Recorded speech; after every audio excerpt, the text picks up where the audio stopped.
YSR colony వాసులందరికీ నా హృదయపూర్వక నమస్కారాలు. ఇవాళ సుమారు ₹1 కోటి విలువతో ఇక్కడ యూజీడీ వర్క్ ఇవాళ స్టార్ట్ చేయడం జరుగుతుంది. దానికే ముందుగా కొబ్బరికాయ కొట్టి పని స్టార్ట్ చేసాం. అలాగే ఈ మధ్యలో ఇంటర్నల్ రోడ్స్ కానీ కాలువలు కానీ అన్నీ శాంక్షన్ అయ్యి ఈ మధ్యలోనే కార్యక్రమం మొదలు పెడతాం.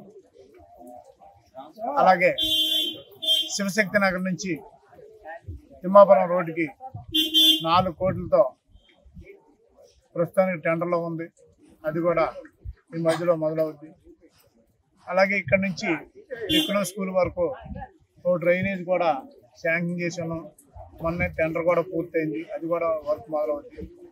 మొత్తం మీద ఏదైనప్పటికీ వైఎస్ఆర్ కాలనీలో ఇంజనీరింగ్ వర్క్ కానీ యూజీడీ వర్క్ కానీ ఏది పెండింగ్ లేకుండా మా సాయశక్తిలో కృషి చేసి పనిచేస్తామని, అలాగే కాలనీ పెద్దలందరూ కొన్ని విషయాలు మా ముందు ఉంచారు. ఒకటి, ఇళ్ల స్థలాలని ఏదైతే గవర్నమెంట్ సూపర్ 6లో పెట్టారో ఇల్లు లేని వాళ్ళందరికీ మన చంద్రబాబు నాయుడు గారు ముఖ్యమంత్రి గారు అతి త్వరలో జీవో రిలీజ్ అవుతుంది.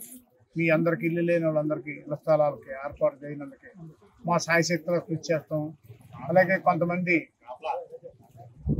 భర్తలు చనిపోయిన వారికి విడో పెన్షన్లు కానీ వికలాంగులకి పెన్షన్లు కానీ మొన్న వికలాంగులకి సదరం సర్టిఫికేట్ రిలీజ్ అవ్వాలా, కొంచెం టెక్నికల్ ప్రాబ్లం వల్ల ఆగిపోయింది.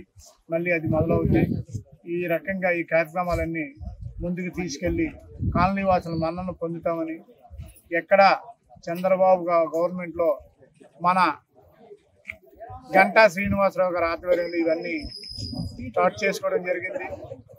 పూర్తిగా గంటా గారు అంటే అభివృద్ధి అంటే గంటా గారు ఎమ్మెల్యే అయిన గతంలో కానీ మంత్రిగా ఉన్నప్పుడు గతంలో కానీ ఇప్పుడు కానీ ఎక్కడ నీరు సదుపాయం కానీ కరెంటు కానీ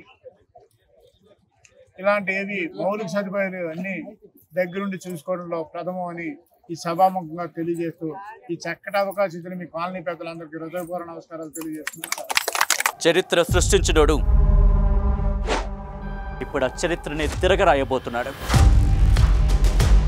అబద్ధాల గోడల్ని బద్దలు కొట్టి నిజాలను రాగా మీ ముందుంచబోతున్నాడు.